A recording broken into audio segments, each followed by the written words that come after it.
പെണ്ണുങ്ങളെ പ്രസവം ഒരു പ്രയാസമുള്ള കാര്യമാണ്.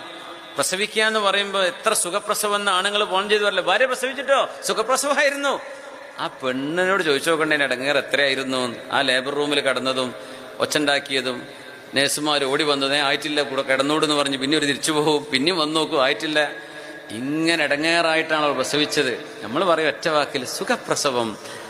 ഞാൻ പറഞ്ഞു വന്നത്, പെണ്ണുങ്ങളെ നിങ്ങൾ പ്രസവിക്കുന്നതോടുകൂടെ നിങ്ങളുടെ മക്കളുടെ സ്വർഗം നിങ്ങളുടെ കാലിന്റെ കീഴിൽ അള്ളാഹു തന്നില്ലേ?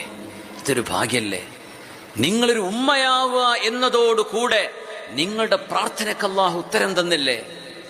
ഒരുപക്ഷെ ആ ഉമ്മയാണെന്നൊക്കെ ബോധമൊക്കെ വരണമെങ്കിൽ ചിലപ്പോൾ പേരക്കുട്ടികളൊക്കെ ആവേണ്ടി വരുന്നു മാത്രം. പക്ഷേ നിങ്ങൾ ഉമ്മയായി മാറുന്നതോടുകൂടെ നിങ്ങളുടെ കാലിന്റെ താഴെയാണ് നിങ്ങളുടെ മക്കളുടെ സ്വർഗം എന്ന് പറഞ്ഞാൽ നിങ്ങളുടെ പൊരുത്തം കിട്ടിയാലേ അവർക്ക് സ്വർഗത്ത് പോകാൻ പറ്റുള്ളൂ. ആ നിലക്ക് അല്ലാഹു ആക്കി തന്നില്ലേ?